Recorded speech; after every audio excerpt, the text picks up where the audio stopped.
예배자입니다.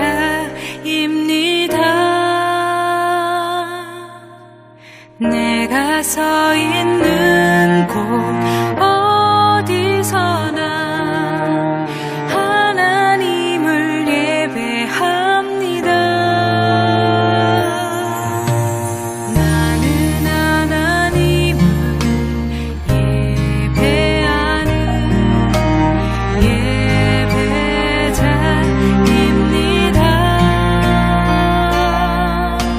내가 서 있는 곳 어디서나 하나님을 예배합니다. 내 영혼 거룩한 은혜를 향하여 내 마음 완전한 하나님 향하여 이곳에서 바로 이 시간 하나님을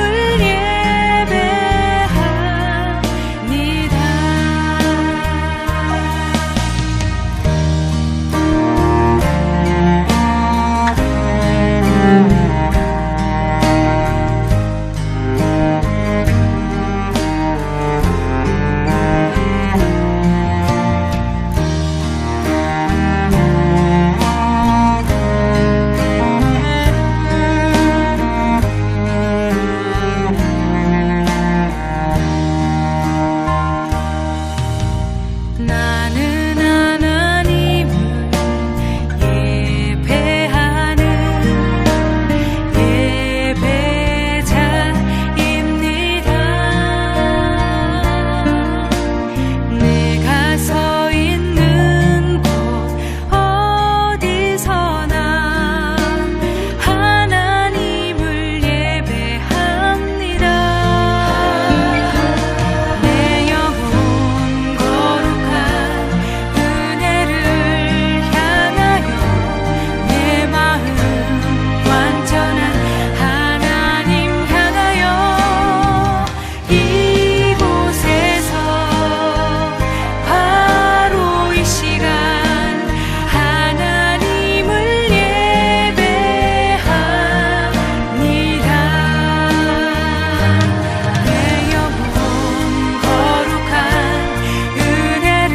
향하여 내 마음 완전한 하나님 향하여 이곳에서 바로 이 시간 하나님을 예배합니다. 내 영혼 거룩한 은혜를 향하여 내 마음 완전한 하나님 향하여 이곳에서 바로 이 시간 하나님을 예배합니다. 이곳에서 바로 이 시간 하나님을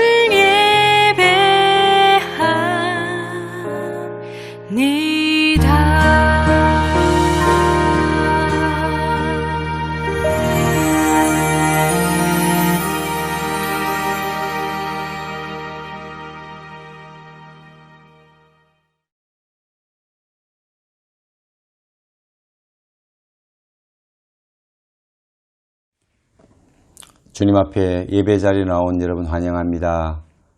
오늘도 신령과 진정으로 예배하기를 원하시는 우리 하나님을 마음속에 모시고 여러분의 마음과 생각을 드리고 또 우리의 모든 정성을 들여서 예배하게 되기를 원합니다. 기도하겠습니다. 여호와를 의지하는 자는 시온산이 흔들리지 아니하고 영원히 있음 같도다. 산들이 예루살렘을 두름과 같이 여호와께서 그의 백성을 지금부터 영원까지 두루시리로다. 아멘. 하나님, 오늘도 여호와를 의지하여 나오는 주의 백성들을 기억하여 주옵소서. 힘들고 어려운 이 시대적인 상황을 우리 하나님 의지하고 우리 하나님을 신뢰함으로 넉넉히 이기며 갈 수 있는 성도들의 삶이 되게 하여 주옵소서. 지치고 이 땅 위에서 실망스러운 삶들로 인해서 낙심하고 있는 그 어떤 성도 한 사람이라도 주님 기억하시고 오늘 이 시간 예배의 자리에 나온 자마다 하나님의 은혜를 잊게 하시고 우리 하나님의 마음을, 우리 하나님의 위로를 얻게 하여 주옵소서. 우리 구주 예수님 이름으로 기도하옵나이다. 아멘.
사도신경으로 신앙 고백 드리겠습니다. 나는 전능하신 아버지 하나님 천지의 창조주를 믿습니다.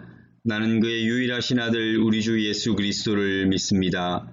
그는 성령으로 잉태되어 동정녀 마리아에게서 나시고 본디오 빌라도에게 고난을 받아 십자가에 못 박혀 죽으시고 장사된 지 사흘 만에 죽은 자 가운데서 다시 살아나셨으며 하늘에 오르시어 전능하신 아버지 하나님 우편에 앉아 계시다가 거기로부터 살아있는 자와 죽은 자를 심판하러 오십니다. 나는 성령을 믿으며 거룩한 공교회와 성도의 교제와 죄를 용서받는 것과 몸의 부활과 영생을 믿습니다. 아멘.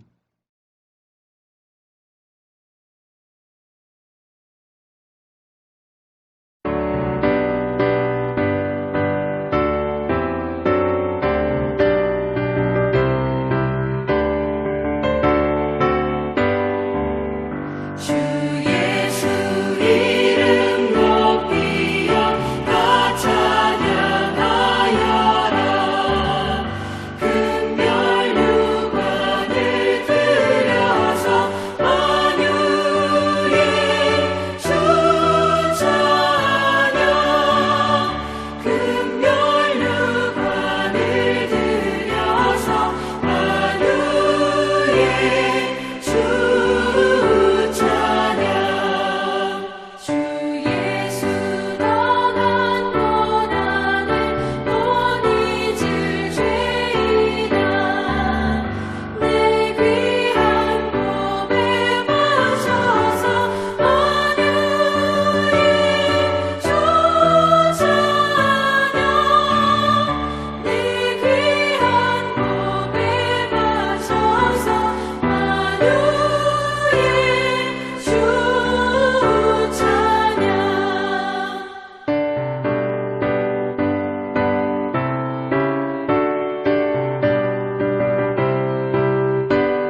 오늘도 우리가 하나님 앞에 이 땅을 품고 기도했으면 좋겠습니다.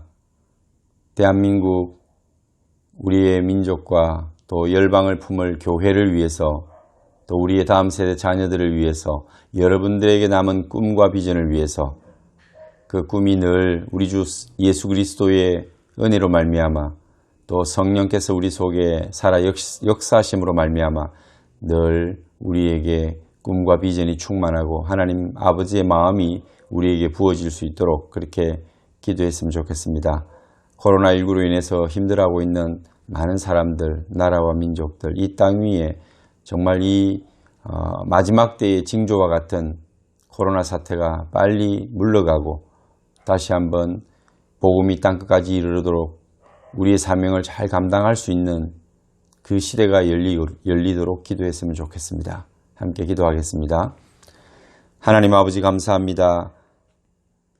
오늘도 저희들에게 여호와를 의지하는 자가 복이 있다고 하시고 여호와의 전에 심기운 자가 그 뿌리가 깊고 그 가지가 푸르고 청정하여 담을 넘어 많은 사람들에게 함께 유익을 나누고 그들을 품을 수 있고 위로할 수 있는 하나님의 백성, 하나님의 사명자가 되는 줄 믿사오니 하나님 오늘도 우리 성도들이 주의 전에 심기워 예배 자리에 나와서 우리 예수 그리스도의 은혜를 다시 한번 회복하고 늘 푸르고 청정한 그 삶을 가지고 그 크고 또 넓은 그 품을 가지고 세상에 힘들고 어려운 사람들을 품을 수 있는 저희들 되게 하여 주옵소서.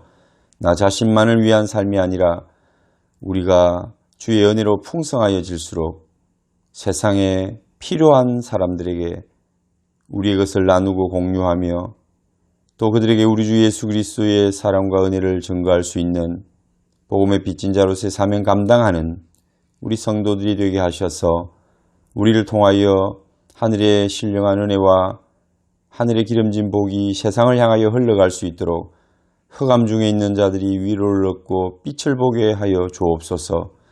오늘도 그들에게 아무런 소망이 없으나 우리 주 예수 그리스도의 소망이 그들에게 부어지기를 원합니다. 먼저 은혜를 받은 자, 먼저 빛의 비춤을 받은 저희들이 깨닫게 하여 주시고 이 사명에 든든히 세워지게 하옵소서. 마지막 남은 때에 더욱더 하나님 앞에 우리의 삶을 드리고 나그네와 같은 이 인생, 이 땅 위에 의미를 두지 말고 목적을 두지 말고 우리의 생명, 이 땅 위에 부질없는 것에 걸지 않도록 하나님 우리를 도와주옵소서. 눈을 들어 하늘을 보게 하시고 하나님이 원하시고 꿈꾸시는 그 나라를 기대하고 우리도 바라며 오늘도 땀 흘려 일하고 최선을 다하여 하나님의 나라를 위하여 살아가는 저희들이 되게 하옵소서.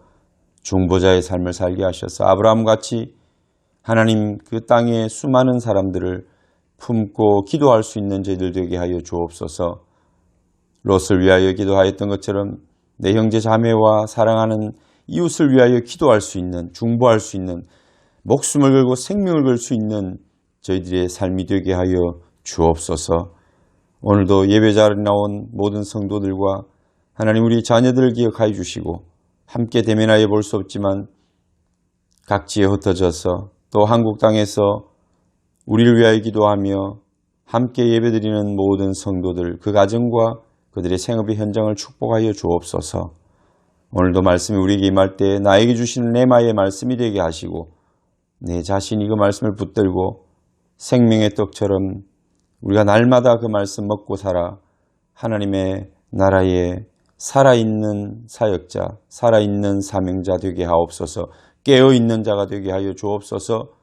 하나님의 마음을 시원하게 해드리는 주의 일꾼 되게 하여 주옵소서. 우리 구주 예수님 이름으로 기도하옵나이다. 아멘. 마가복음 8장 11절에서 26절 말씀. 바리새인들이 나와서 예수를 힐난하며 그를 시험하여 하늘로부터 오는 표적을 구하거늘 예수께서 마음속으로 깊이 탄식하시며 이르시되 어찌하여 이 세대가 표적을 구하느냐. 내가 진실로 너희에게 이르노니 이 세대에 표적을 주지 아니하리라 하시고 그들을 떠나 다시 배에 올라 건너편으로 가시니라. 제자들이 떡 가져오기를 잊었음에 배에 떡 한 개밖에 그들에게 없더라. 예수께서 경고하여 이르시되 삼가 바리새인들의 누룩과 헤롯의 누룩을 주의하라 하시니 제자들이 서로 수군거리기를 이는 우리에게 떡이 없음이로다 하거늘 예수께서 하시고 이르시되 너희가 어찌 떡이 없음으로 수군거리느냐 아직도 알지 못하며 깨닫지 못하느냐 너희 마음이 둔하냐.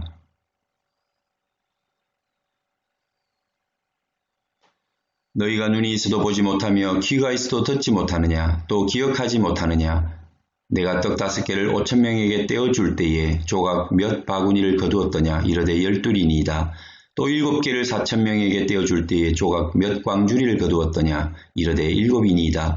이르시되 아직도 깨닫지 못하느냐 하시니 벳세다의 이름에 사람들이 맹인 한 사람을 데리고 예수께 나와 손대시기를 구하거늘 예수께서 맹인의 손을 붙잡으시고 마을 밖으로 데리고 나가사 눈에 침을 뱉으시며 그에게 안수하시고 무엇이 보이느냐 물으시니 쳐다보며 이르되 사람들이 보이나이다. 나무 같은 것들이 걸어가는 것을 보나이다 하거늘 이에 그 눈에 다시 안수하시매 그가 주목하여 보더니 나아서 모든 것을 밝히 보는지라. 예수께서 그 사람을 집으로 보내시며 이르시되 마을에는 들어가지 말라 하시니라. 아멘. 네, 오늘은 마가복음 8장 11절에서 26절의 말씀을 통해서 바리새인과 헤롯의 누룩이라는 제목으로 말씀 은혜 받겠습니다. 지난주에 우리는 칠병이의의 기적에 대해서 말씀을 묵상했습니다. 이것은 일전에 있었던 오병이의의 기적과는 전혀 다른 기사인 것을 보았습니다. 오병이의의 기적이 유대인들을 향한 예수 그리스도께서 자신의 몸을 주실 것이라는 그들을 위하여 자신의 몸을 깨어지고 또 찢겨져서 생명을 주시는 생명의 떡이 될 것이라고 그렇게 예언하는 기사였다면 칠병이의의 기적은 유대인이 아니라 이방인들에게 행한 기적으로 예수 그리스도께서 역시 자신의 몸과 피를 통해서 우리의 생명을 구원하시는 일이 유대인을 넘어 이방인에게까지 미친다는 것을 가르쳐 주신 사건이라고 볼 수 있습니다. 오늘 이 칠병이의의 기적이 일어난 다음에 그것을 지켜보던 바리새인들이 와서 예수님을 힐난했다라고 합니다. 11절에 보면 힐난하고 그를 시험하여 이렇게 이야기합니다. 예수님을 공격했다는 거죠. 그들은 언제나 예수님의 말씀을 듣고 또 그 말씀을 받아들이기 위해서 예수님 앞에 나오는 것이 아니라 무슨 말씀을 하시는가, 어떤 면에서 그들의 율법과 그들이 가지고 있는 종교와 다른 배치되는 이야기를 하고 그래서 예수님을 모함하고 또 예수님을 죽이기까지 할 수 있을까 호시탐탐 노리는 그러한 자세로 바리새인들과 대제사장의 무리들은 항상 첩자를 파송했다 이렇게 보시면 됩니다. 그래서 오늘 이 바리새인이 나와서 예수님에게 힐난하며 그를 시험하기 위해서 하늘로부터 오는 표적을 구하더라는 것입니다. 하늘로부터 오는 표적이라는 것은 대체적으로 우리가 보면 구약의 여러 가지 사건들을 통해서 하나님께서 보여주는 하늘의 표적이 있습니다.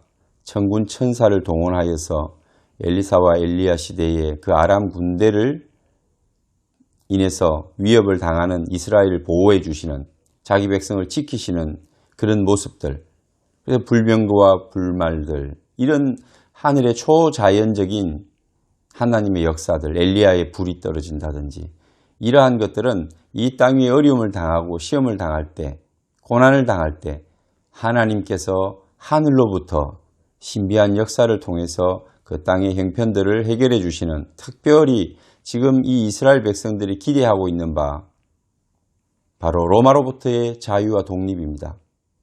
그것을 어떻게 하나님이 해결해 주실 수 있는가, 거기에 대한 이적과 표적을 구한다는 것입니다. 그렇지만 예수님은 마음속으로 깊이 탄식하고 어찌하여 이 세대가 표적을 구하느냐, 내가 진실로 너희에게 이르노니 이 세대에 표적을 주지 아니하리라 하시고, 그러나 다른 복음서에서는 예수님께서 너희에게 보여줄 표적은 요나의 표적밖에 없다라고 이야기를 합니다. 다시 말해서 이 종교인들과 바리새인들, 유대인들은 어떤 표적을 원합니까? 지금 그들이 당한 이 상황들, 로마의 종노릇하고 로마의 속국이 되어서 힘들고 어려운 이 상황들을 어떻게 하면 해방하고 자유를 얻을 수 있는가? 로마로부터 그 자유를 쟁취하기 위해서 그들은 싸워왔고 메시아가 그 일을 해줄 것이라는 기대를 하고 있었습니다. 그래서 하늘로부터는 표적을 구하는 것이죠. 오늘 예수님은 그 마음에 깊이 탄식하시기를 이런 세속적이고 세상 나라에 밖에 관심이 없는 종교인들, 하나님의 말씀을 받은 자로 가르치는 자로 서 있으면서 하나님을 섬기고 이 땅 위에 하나님의 백성과 하나님의 자녀들과 또 왕 대신 하나님 사이를 연결해 주는 이 제사장 그룹의 사람들이 세상 나라에 관심이 있지 하나님 나라에는 관심이 없더라는 것입니다. 하나님은 창세기 이후로 12장에서 아브라함을 부르심으로써 출애굽과 광야 생활, 가나안 정복을 통해서 하나님의 나라를 만들어 가시는 이 작업을 해오시는 겁니다. 물론 이스라엘은 모델이지만 이 모델을 보고 하나님 나라를 세워가시고자 하는 마지막에 우리가 덧입게 될 그 천국, 하나님 나라를 예표적으로 보여주시고 또 훈련하고 교육하는 그러한 하나님의 생각이 있으신 겁니다. 그런데 말씀을 가지고 있는 자들이 아직까지 그것을 깨닫지 못하는 겁니다. 그저 이 세상에서 이스라엘이 선민으로 택함받은 하나님의 나라인 줄 알고 그래서 세상 나라로부터 이러한 핍박과 어려움을 당하고 있는데 왜 도우시지 않는가? 하나님이 보내신다는 메시아는 이러한 땅 위에 자유함, 나라에 예속되어 있고 로마로부터 탄압받고 있는 이 백성들이 어떻게 하면 해방될 수 있는가? 이런 세속적인 일에만 관심이 많았다는 겁니다. 그래서 이 바리새인들이 구하는 표적이 예수님의 생각과 예수님의 그 하시는 일, 사역과 정말 동떨어져 있더라는 겁니다. 하나님께서 꿈꾸는 그 나라를 이들은 아직도 이해하지 못하고 있습니다.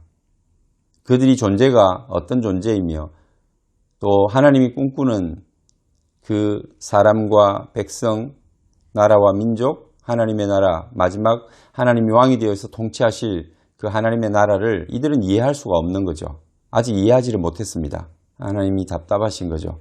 오늘 예수님도 그래서 깊은 탄식이 나오시는 겁니다. 어찌하여 그런 표적을 원하느냐. 하늘로부터 불이 내려서 이 로마를, 이 군대들을 불태웠으면 좋겠느냐. 하늘에 천군 천사가 내려와서 저 군대들을 다 물리치고 자유 독립을 쟁취해 주기를 원하느냐. 그런 표적은 없다는 것입니다. 오늘 예수님은 그래서 바로 요나의 표적을 말씀하십니다. 요나의 표적이 무엇입니까? 요나라고 하는 선지자, 하나님께서 그를 니느웨로 가서 쳐서 외쳐라고 합니다. 12만이나 되는 그곳에 아수르의 수도입니다. 그곳에 많은 사람들이 있습니다. 하나님께서는 그들에게 가서 회개하라, 회개하지 않으면 너희들이 멸망할 것이다. 그렇게 외치라고 합니다. 다시 말해서 하나님의 말씀을 듣고 돌이켜 회개하라. 그래야 너희들이 산다는 겁니다. 그런데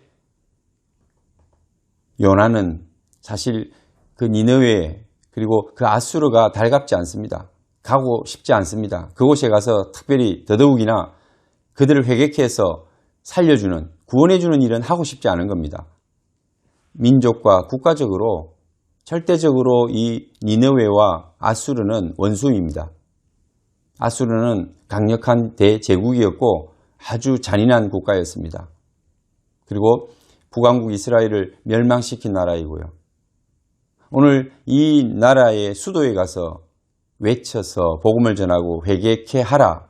그리하면 너희가 살지. 그렇지 않으면 죽을 것이다 라는 말씀을 받았을 때 요나의 마음은 당연히 죽었으면 좋겠다. 저들이 망했으면 좋겠다죠. 그러니 가기 싫은 겁니다. 그래서 배를 타고 어디로 갑니까? 다시스로 가다가 풍랑이 일어서 그가 원인인 줄 알고 그를 바다로 던지고 큰 물고기가 그를 삼겨 3일 3야를 뱃속에 가둡니다. 그 어두운 물고기 뱃속에서 그는 하나님 앞에 회개하고 다시 그는 니느웨로 가게 됩니다. 그는 니네웨에서 3일 길을 걸을 수 있는 큰 성인데 딱 하루만 다니면서 외칩니다. 너희들이 멸망할 것이라는 겁니다. 그리고는 돌아가서 쉬고 있는데 박덩쿨이 아주 큰 그늘을 만들어주고 있었습니다. 그래서 너무나 기뻐서 행복하게 단잠을 자고 다음날 이제 해가 뜨니 이게 어떤 충이 나와 그것을 갉아먹고 말라서 비틀어져 버리니 그늘은 사라지고 땡볕이 또 쬐이니 얼마나 괴롭겠습니까? 그래서 막 불평하며 원망합니다. 그때 하나님께서 오셔서 야, 왜 불평하냐? 박능풀이 누가 심은 거냐? 그것을 누가 자라게 했느냐? 그는 심지도 않았고 자라게 하지도 않았습니다.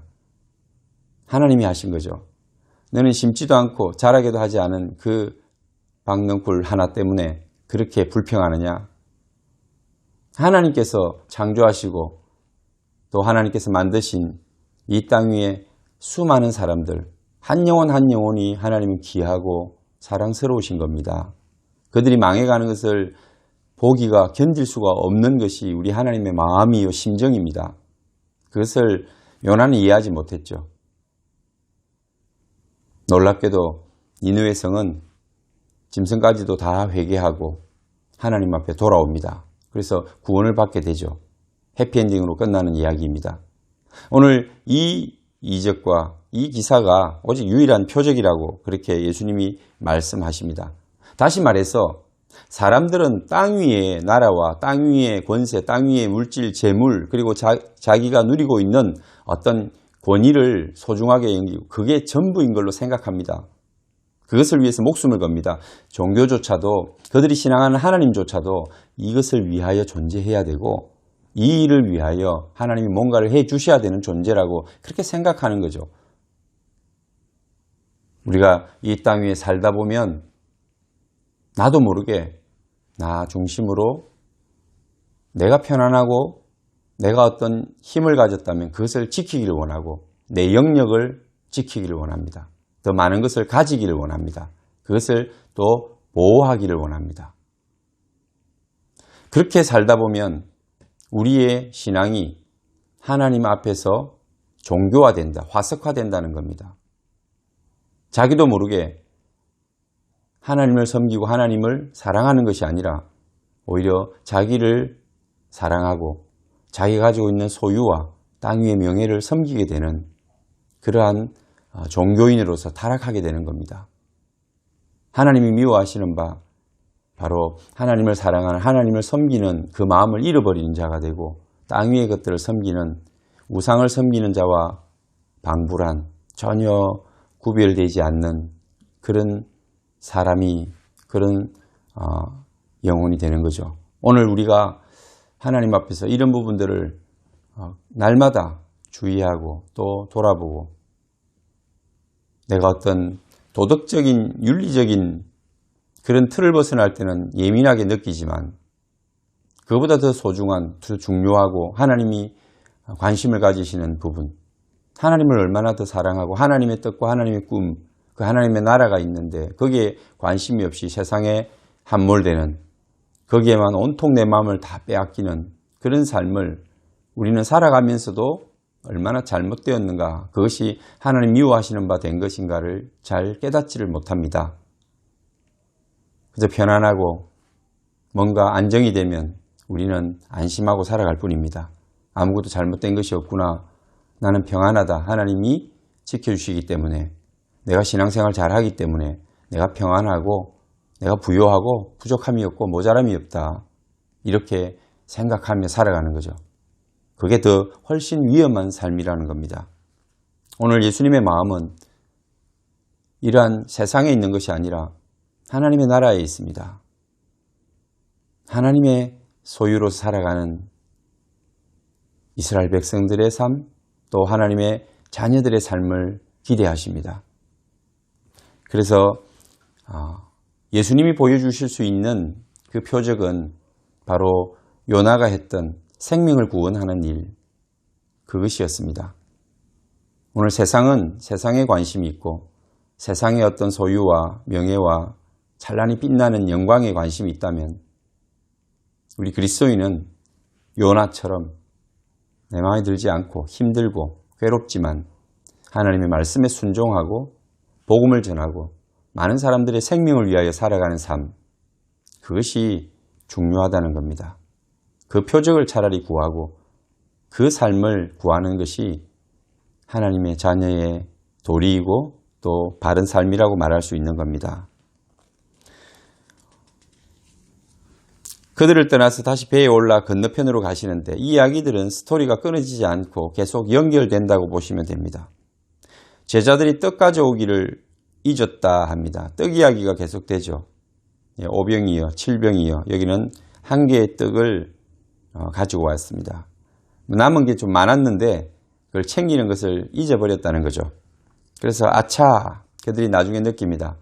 그 많은 떡을, 여러분 5병이어는 12바구니를, 7병이어는 7강주리를 다시 거두어 드리지 않습니까? 12도 완전수, 7도 완전수. 하나님께서는 항상 남기는 것도 의미 있게 남기십니다. 거두게 하십니다. 그 많은 7강주리의 떡 중에 여러분 제자들이 몇 명입니까? 12명, 예수님, 또 다른 사람도 있다고 보면 많은 식량들, 양식들이 필요할 텐데 한 개만 가지고 온 겁니다. 예수께서 이렇게 그들이 실수한 것에 대하여 이거 누가 챙겨야 되는데 누가 안 챙겼다는 아마 그런 생각들을 하고 서로 원망과 시비가 마음속에 일어났을 수도 있습니다. 우리가 살다 보면 교회 일을 하다가도 어떤 일들이 꼬이거나 또 제대로 풀리지 않을 때 마음에 원망하는 일이 생기고 이거 누구 책임인지 책임의 소재를 따지게 되지 않습니까? 그럴 때 어떤 사람들은 굉장히 낙심하고 또 상처를 받기도 합니다. 여러분, 오늘 예수님께서 그들에게 경고하여 이르시되 삼가 바리새인들의 누룩과 헤롯의 누룩을 주의하라 이렇게 말씀하십니다. 이게 뭘까요? 누룩은 떡을 찔 때에 거기 넣어서 부풀리게 하는 그런 작용을 하는 효소이죠. 이 누룩이 바리새인들의 누룩과 헤롯의 누룩이라는 겁니다. 이게 자기도 모르게 우리 안에 들어오면 커진다는 겁니다. 우리를 부풀린다는 거예요. 확장이 됩니다. 확장성이 있습니다. 그리고 그것을 전부를 바꾸어 놓는 그런 힘이 있습니다. 이게 누룩입니다. 오늘 예수님이 빵을 가지고 토닥토닥하는 그들에게 이 말씀을 하십니다. 바리새인들의 누룩, 헤롯의 누룩을 주의하라. 그래서 그들은 또 수군거리기를 우리가 떡이 없습니다. 떡이 없으니까 예수님이 저 말씀을 하시는 거다. 왜 잘 챙겨오지? 너 뭐 했냐? 막내가 챙겨야지 그걸 안 챙기냐? 이런 식으로 그들은 또 더더욱이나 그 떡 문제를 가지고 다투고 있습니다. 그럴 때 예수님께서 어찌 떡이 없음으로 수군거리느냐? 아직도 알지 못하며 깨닫지 못하느냐? 그리고 너희 마음이 둔하냐? 이렇게 묻습니다. 여러분, 어떤 사건이 일어나고 그 일을 통해서 예수님께서는 교훈을 주시고 교육하시는데 아직도 제자들은 이 제자 훈련을 지금 특별 제자 훈련을 이방 지역을 돌면서 받고 있는데 아직도 깨달음이 부족하다는 겁니다. 이 훈련이 끝나면 예수님은 이제 예루살렘으로 가셔서 십자가의 길을 가십니다. 그래서 지금은 좀 많이 훈련이 되어 있어야 합니다. 많은 말씀을 주셨고 그들을 특별 교육을 시키셨지 않습니까? 기적과 이적을 보게도 하셨고. 그러니 주님의 마음이 답답한 것입니다. 아직도 알지 못하며 깨닫지 못하느냐. 저희들에게 주시는 우리 주님의 메시지입니다. 너는 어찌 그리 오래 예수를 믿어도 아직도 알지 못하고 깨닫지 못하느냐. 너희 마음이 둔하냐. 우리 마음이 참 둔하다는 겁니다. 좀 더 예민하고 민감하고 하나님의 그 진리와 말씀을 깨닫는데 좀 밝아야 할 텐데 그렇지 못한 우리의 마음을 보게 됩니다. 너희가 눈이 있어도 보지 못하며 귀가 있어도 듣지 못하느냐. 계속해서 주님께서는 이런 부분들을 가르치시고 말씀하시고 보게 되기를 듣게 되기를 에바다 에바다 그렇게 마음속에 탄식하는 마음으로 외치는 겁니다.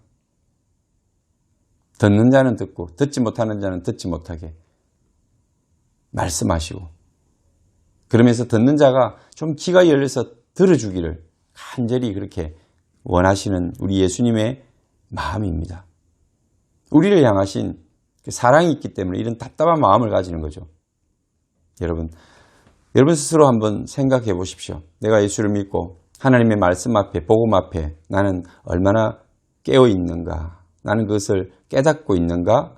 알고 그것을 믿는가? 나는 내 마음은 어디에 가 있는가? 살아가면서 어떤 우리의 삶의 방식과 삶의 체계는 그 말씀으로 바뀌어져 있는지.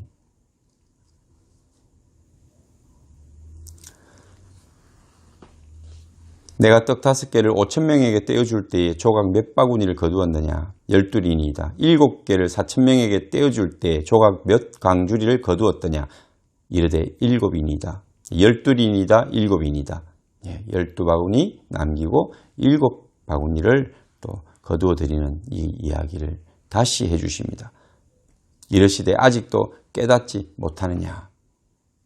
이것은 떡을 얼마나 먹느냐, 얼마나 가져왔느냐, 남긴 것을 잘 챙겨왔느냐, 오늘 일용할 양식이 있느냐, 이런 문제가 아니라는 겁니다. 바리새인과 헤롯의 누룩을 주의하라는 것은 무엇을 말씀함입니까? 바리새인들의 누룩은 무엇입니까?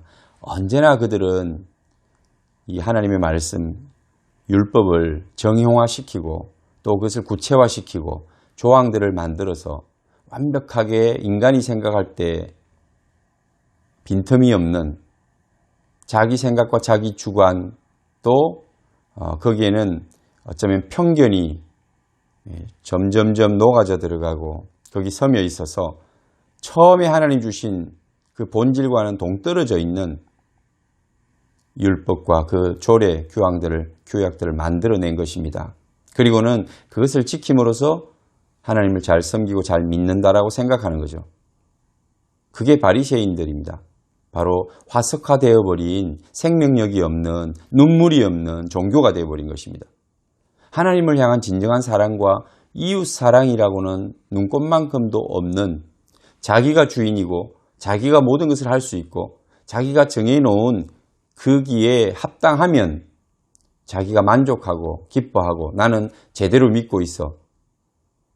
이렇게 생각하는 종교인들을 말하는 것입니다.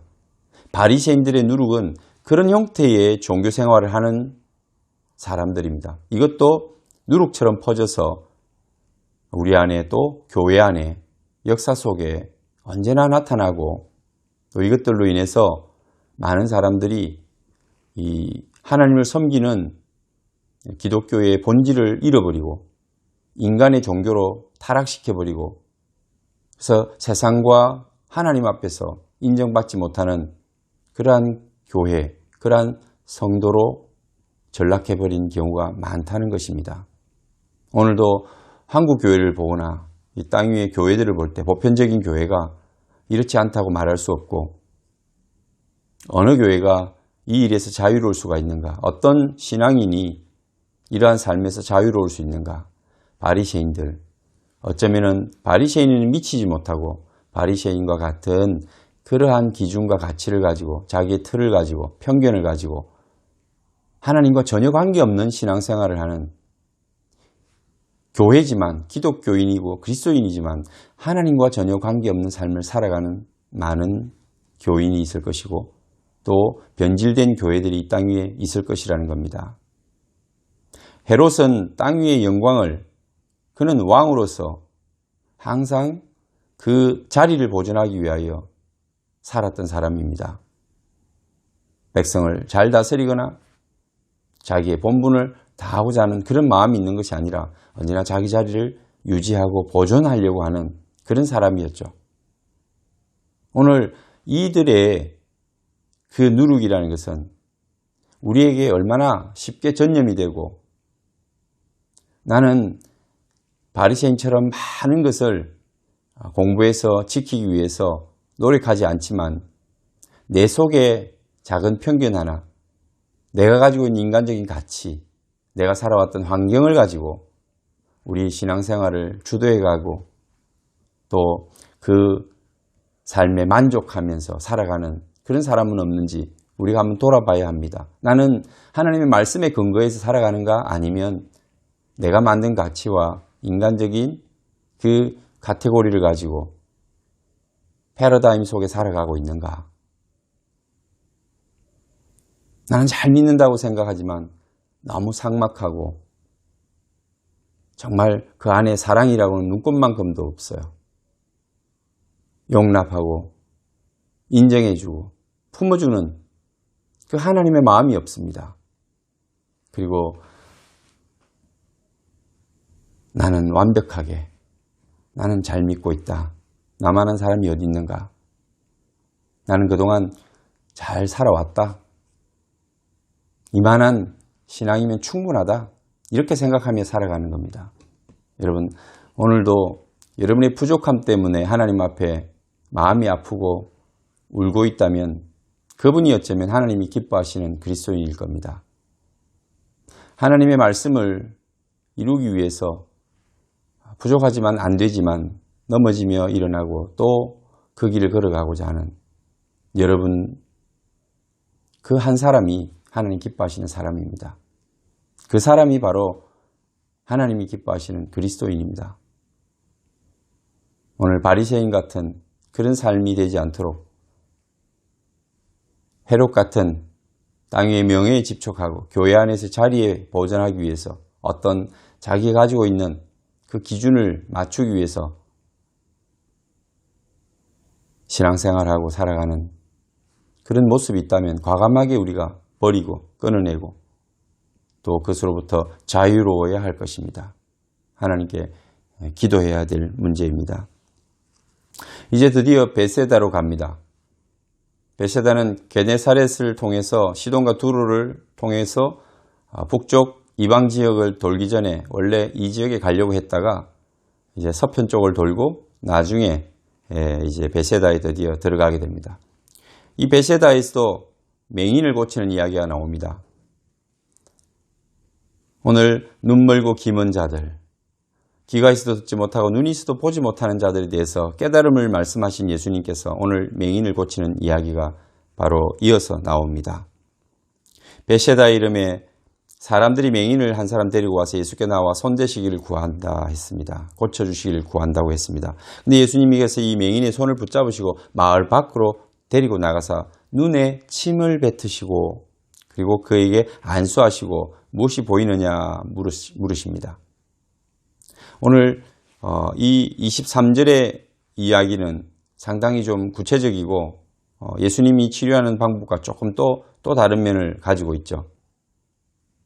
기먹고 혀가 어눌한 자를 고친 것처럼 예수님께서는 좀 색다른 방법을 통해서 오늘 이 맹인을 고치고 있는 것을 볼 수가 있습니다. 눈에 침을 뱉으시며 눈에 왜 침을 뱉으셨는지 모르겠습니다. 상당히 불쾌하게 여길 수 있는 그러한 행동이신데 눈에 침 뱉으면 누가 좋아하겠습니까? 그리고 이 사람에게 안수도 하시고 또 무엇이 보이느냐고 물으십니다. 오늘 이 요절의 주동사는 묻다입니다. 묻다. 이 사람에게 예수님께서 하시고 싶은 게 이게 지금 물어보는 이 질문을 하시고 싶은 거예요. 여기에 지금 포인트가 있습니다. 그래서 그 전에 눈에 침을 뱉으시고 또 안수도 하시고 그 다음에 물으시는 겁니다. 뭘 물으실까요? 쳐다보며 이르되 사람들이 쳐다보며 이르되 뭐가 보이느냐 무엇이 보이느냐라고 물을 때 그가 쳐다보며 이르되 사람들이 보이나이다. 나무 같은 것들이 걸어가는 것을 보나이다. 그가 보니까 나무는 만져봐서 어떻게 생겼는지 대충 알 것이고 사람도 만져봤으니 대충 알 겁니다. 그럼 나무나 사람이나 비슷한데 자기가 볼 때 사람들이 보이는 거예요. 주변에 사람들이 있었겠죠. 그런데 이게 나무같이 보인다는 거예요. 뚜렷한 형상으로 보이지 않고 희미하게 그저 나무 같은 사람으로 그것이 막 걸어가는 것이 보인다는 거예요. 그 나무 같은 게 막 걸어다니는 거예요. 그게 처음으로 이 맹인이 본 현상입니다. 두 번째 그 눈에 다시 안수하심에 그가 주목하여 보더니 나아서 모든 것을 밝히 보는지라. 두 번째 다시 안수하시니까 주목하여 보더니 모든 것을 밝히 보았다고 했습니다. 예수님께서 고치실 때 말씀 한마디면 가능하고 또 한 번 말씀하시면 완벽하게 치료되실 수 있는데 어떻게 이렇게 다양한 방법을 사용하시고 또 점진적으로 나아지는 그런 모습을 보여주십니다. 왜 그랬을까요? 저는 우리가 앞부분에 계속 이어지는 말씀과 연결해서 이 사건을 보면 좀 더 쉽게 이해가 되리라고 생각합니다. 예수님의 마음이 지금 이러한 오병이어 칠병이어의 기적을 보고도 많은 사람들은 특별한 하늘의 기적, 군대가 와서 자기들을 해방시켜 줄 것을 기대하는 이야기들을 합니다. 그런 표적 구합니다. 그리고 제자들조차도 그 이적을 통해서 예수님께서 자신의 몸을 생명으로 주실 것, 자신이 떡이 되어 많은 사람들을 살릴 것이라고 하는 이 놀라운 일들을 그들은 깨달을 수가 없는 겁니다. 계속해서 말씀으로 가르치지만 그들의 귀는 어둡고 눈도 어두운 겁니다. 그래서 오늘 여기 데려나온 한 사람 맹인을 치료하시는데 이러한 다양한 방법을 통해서 안수도 하시고 눈에 침도 받으시고 또 한 번에 치료하시지 않고 점점점 처음에는 나무처럼 희미하게 보이다가 다시 안수하시니까 밝히 보이게 되는 이 과정을 이끌어 가시더라는 겁니다. 첫째는 아마도 이 맹인이 믿음이 있어서 나온 게 아니라 친구들의 손에 끌려와서 아무 정신없이 왔을 겁니다. 그냥 치료할 수 있다니까 왔던 사람인 것 같습니다. 그에게 있어서 예수님의 이러한 동작들은 의미가 있고 점진적으로 보여질 때에 어쩌면은 그에게 예수님에 대한 신뢰와 예수님이 그를 치료해 주고 있다는 그 마음, 또 조금 보이기 시작할 때 전혀 보이지 않으면 아무런 소망이 없지만 조금 보일 때, 뭔가 희미하게 보일 때 마음에 믿음이 생기지 않습니까? 그리고 의지하고 신뢰하고 더 보고 싶은 그 마음에 욕심과 열정이 생기지 않습니까? 어쩌면 주님께서는 그런 과정을 통해서 그 속에 있는 포기하고 있는 그의 믿음과 열정을 이끌어내시는 것이 아닌가. 개인적으로 볼 때는. 또 한편으로는 이 제자들과 예수님께서 정말 보게 되기를 원하고 듣게 되기를 원하는 자들, 마음이 둔하여서 깨닫지 못하는 이 사람들을 향해서 하나의 메시지로 보여주시는 겁니다. 보지 못하는 자가 점점 밝아져서 보게 되는, 저들도 어쩌면 지금은 보지 못하지만 점점 눈을 뜨게 될 겁니다. 보게 될 겁니다. 깨닫게 되고 그리고 진정한 믿음을 갖게 될 겁니다. 주님은 그런 기대와 또 소망을 이런 이적을 통해서, 이적을 베푸시고 치료하는 과정을 통해서 제자들에게도 보여주시고 또 이 맹인에게도 나타내 주신 것이 아닌가.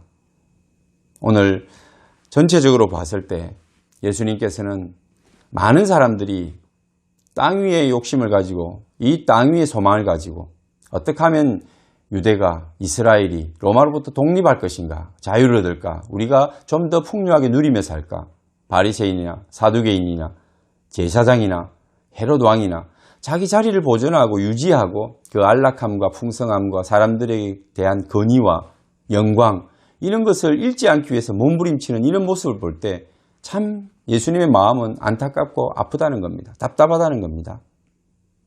왜 깨닫지 못하느냐? 왜 듣지 못하고 보지 못하느냐? 내가 하늘의 복음을 전하고 너희들에게 하늘을 보여주고 있는데 왜 듣지 못하고 보지 못하느냐? 마음이 우둔하여 깨닫지 못하느냐는 겁니다. 이 땅 위에 나라가 우리의 소망이라면 무슨 의미가 있을까요? 하나님께서 우리에게 주실 그 하나님 나라, 영원한 나라를 위하여 우리가 이 땅 위에 잠시 머물며 사는 나그네로 땅 위에 소망을 두지 않고 땅 위에서 우리가 잠시 수단으로 사용할 것을 목적처럼 여기지 아니하고 그것을 수단으로 해서 하나님의 나라를 위해서 살아가는 하나님 기뻐하시는 주의 백성 되어야 합니다. 하나님의 일꾼 되어야 합니다. 하나님의 나라를 기대하십시오. 하나님이 꿈꾸는 그 나라를 기대하십시오. 수많은 영혼들이 돌아오고 그 영혼, 한 영혼이 천하보다 귀한데 그 영혼을 구원하고 살리는 일이 저와 여러분의 사명이라는 것을 잊지 마십시오.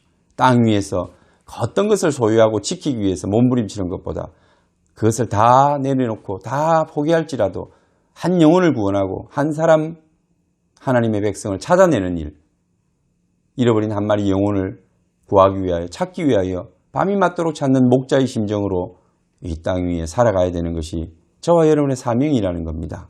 그것을 귀 있는 자는 들을 것이고 눈이 있는 자는 보고 깨닫게 될 것이라는 겁니다. 점진적으로 우리는 변해갈 겁니다. 너무 실망하지 마십시오. 한숨에 변할 수도 있지만 그러나 오늘 이 맹인처럼 하나님이 한숨에 변하게 하실 수도 있지만 이런 과정을 통해서 조금씩 알아가고 어떤 조금의 맛을 알았을 때 참된 빛이 비추었을 때 그 참된 빛의 그 밝음의 비침의 기쁨을 알 때 우리는 개어둠이 물러가기를 원하고 빛을 사모하며 점점 한 걸음 한 걸음 빛을 향하여 나아가게 되는 삶을 살게 된다는 거죠. 지금은 여전히 우리는 어리고 연약하고 미련합니다. 우둔합니다. 그렇지만 소망이 있습니다. 하나님이 우리를 변화시켜 주실 겁니다. 성령께서 우리를 변화시켜 주시고 우리를 성장시키고 성숙시켜 가실 것입니다. 그것을 기대하면서 오늘도 너무 실망하지도 말고 그렇다고 해서 너무 세상 가운데 파묻혀서 하나님의 마음을 아프게 해드리는 삶을 살아가지 말고 오늘 주의 말씀에 귀를 기울이고 하나님이 행하시는 놀라운 일들을 보십시오. 그리고 깨달으시고 우둔한 것이 아니라 지혜로운 자가 되어서 하나님의 나라에 쓰임받는 일꾼이 되어야 할 것입니다. 하나님의 귀한 사랑을 입는 하나님의 자녀가 되어야 할 겁니다. 하나님 그것을 간절히 사모하십니다.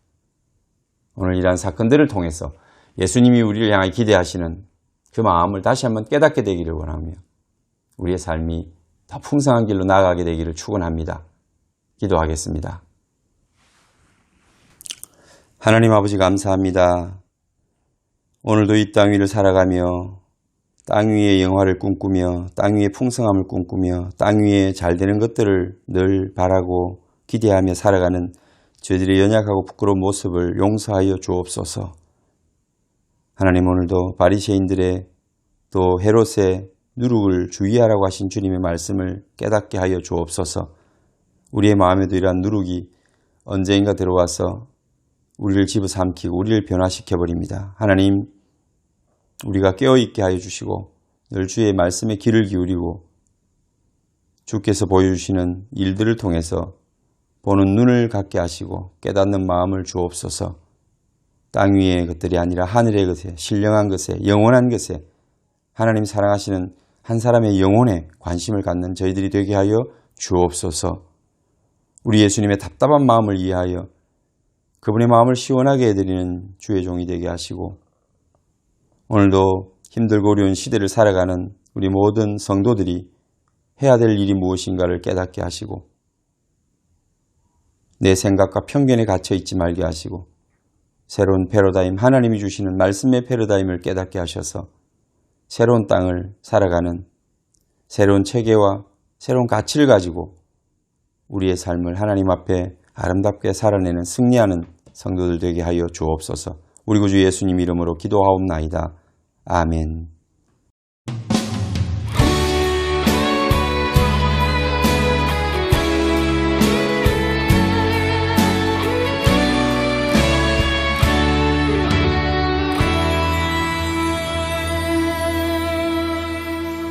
전능하신 나의 주 하나님은 능치 못하실 일 전혀 없네. 우리의 모든 간구도 우리의 모든 생각도 우리의 모든 꿈과 모든 소망도 신실하신 나의 주 하나님은 우리의 모든 괴로움 바꿀 수 있네. 불가능한 일 행하시고 죽은 자를 일으키시니 그를 이길 자 아무도 없네. 주의 말씀 의지하여 깊은 곳에 금을 던져 오늘 그가 놀라운 일을 이루시는 것 보라. 주의 말씀 의지하여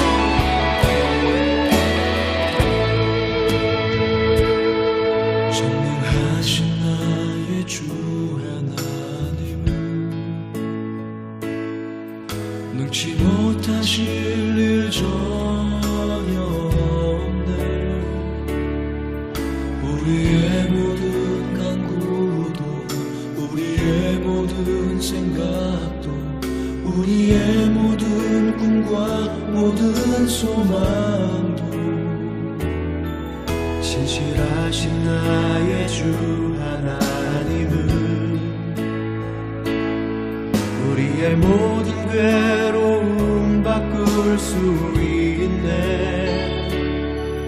불가능한 일 행하시고 죽은 자를 일으키시니 그를 이길 자 아무도 없네. 주의 말씀 의지하여 깊은 곳에 금을 던져 오늘 그가 놀라운 일을 이루시는 믿음으로 주의 말씀 의지하여 믿음으로 금을 던져 믿는 자에게 능치 못함 없네. 주의 말씀 의지하여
네, 한 주간도 승리하시고 특별히 힘들고 어려운 때를 살아가지만 그러나 하나님께서 주시는 은혜가 그만큼 또 큽니다. 여러분 주변에 돌아볼 일들을 돌아보시고 또 교회를 위해서 기도할 일은 기도해 주십시오. 이제 마지막으로 여러 가지 중공과 또 물, 전기 이런 부분들이 영원한 이제 시설을 마무리하는 그런 시간들입니다. 그래서 재정도 들어가고 또 여러 가지 일들이 마지막으로 지금 진행되고 있으니 기도해 주시기를 바랍니다. 힘들고 어렵겠지만 한국에 계시는 우리 성도님들도 선교지에 이 교회가 여러분의 마음속에 늘 기도 가운데 있기를 소원해 봅니다. 여러분들의 기도가 이 교회를 살리고 이 교회가 지역을 살리고 또 현지에 많은 영혼들을 구령하는 믿음의 방주 센터가 될 줄 믿습니다. 우리가 위임받아서 건축하고 있는 네 번째 현지 교회이면서 또 선교센터인 아마데오의 교회가 잘 지어지고 마무리되고 있습니다. 여러분 기도해 주셔서 11월 중에는 모든 것이 마무리되도록 그렇게 기도해 주시면 좋겠습니다. 그리고 한 가지 더 말씀을 드릴 수 있는 것은 다섯 번째 개척교회가 또 현지 개척교회가 한 달 전부터 갑자기 준비되어 가지고 우리 팀이 시작했습니다. 기도하고 또 예배 드리면서 함께 모여서 이제 개척 예배를 우리 필리핀 현지 목사님들과 현지 성도들이 드렸습니다. 지금은 천막교회지만 약 100스퀘어미터 30평 정도의 땅을 기정받아서 거기 짓는 일이 또 우리의 사명이고 제가 또 해야 될 일이라 기도하고 있습니다. 여러분들 이것도 잘 될 겁니다. 우리 교회를 통해서 또 여기서 선교사로 사역하고 있는 저를 통해서 하나님께서 많은 교회들을 세우고 한 교회당 영혼들을 100명만 줘도 10개 교회만 개척하면 1000명 이상의 성도들이 구원의 방주를 통해서 하나님 앞에 나오는 겁니다. 1000명 교회를 만들기는 어렵지만 100명 교회 10개는 그렇게 어렵지 않습니다. 이렇게 하나씩 세워가면 이 땅에 우리의 사명 잘 감당하고 하늘의 별처럼 또 빛나는 이름을 얻게 될 줄 믿습니다. 기도해 주시기 바랍니다. 축도하겠습니다.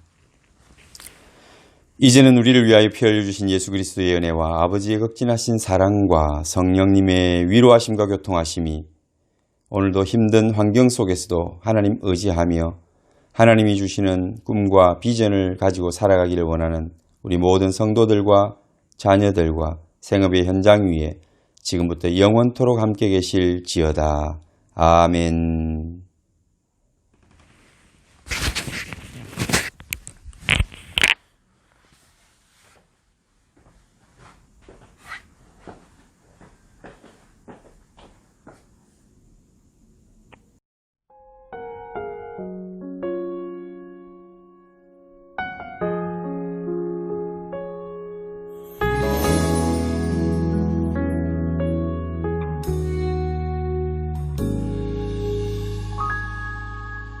말씀 앞에서 경외함으로 주께 홀로 섭니다. 생명의 말씀 읽고 순